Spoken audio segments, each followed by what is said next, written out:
Ayan, so magandang hapon po sa inyong lahat mga kaibigan. So nandito po tayo sa ating lumang building na hindi natapos napagawa ng aking busing. So ayan, kung makita nyo, naglinis tayo dito sa building nito sa pinaka rooftop nya. Ayan, so nalinisan na rin itong gitna natin. So tinanggal natin ang mga tigbi mga kaibigan. So nandito na sila. So ang ginagawa natin ay tinatanggal natin ang bunga. Tapos nilagay natin sa isang lagayan. Ayan po siya.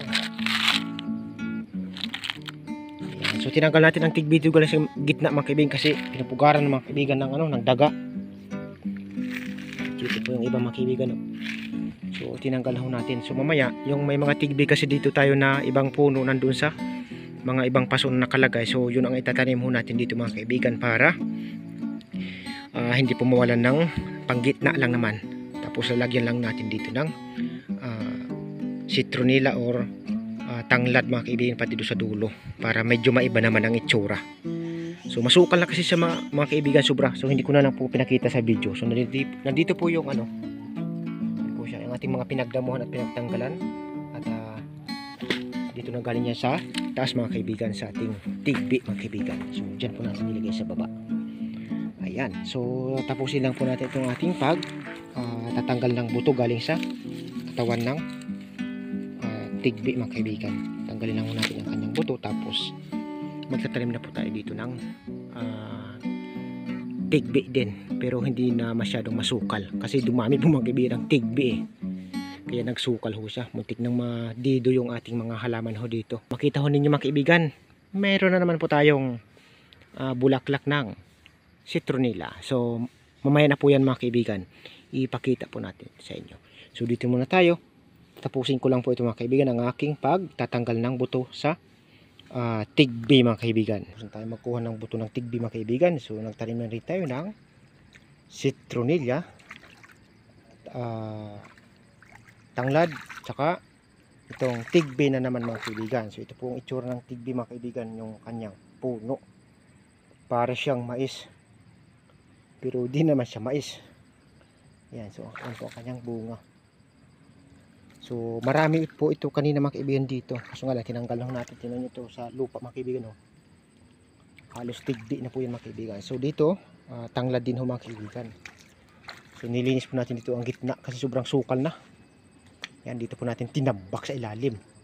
So ito mga kaibigan yung ating area dito. Ang mga gabi dito na tinanim ho natin noon. So laki na sobrang mga kaibigan. Yan. So ang ibang tanglad kasi dito mga kaibigan nandito. Ginagamit po kasi sa loob mga kaibigan. Pangti ng mga bisita.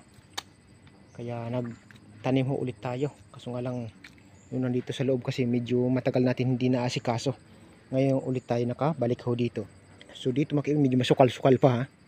Dito lang ho mga kaibigan ang ating naayos. Ayan, so ito ay tatapusin pa po natin. So ito nga po pala mga kaibigan ang bulaklak ng citronella na naman. So namulaklak ulit ito mga kaibigan. Ayan kung makita nyo. Hindi naman po ito tanglad Citronella ito mga kaibigan kasi ito ay violet. Ayan po siya ang kanyang puno. So dati kung matanda nyo mga kaibigan, ako ay nag-video din po patungkol dito sa citronella. So ito parang pangalawa na ba itong bisis na namulaklak or pantatlo. Siya. So yung nandun mga kaibigan yung isa kung makita dyan, susunod natin ang camera. Ayan, so yan mga kaibigan dyan banda ay malapit na rin pong mamulaklak. So mayroon na siyang ganito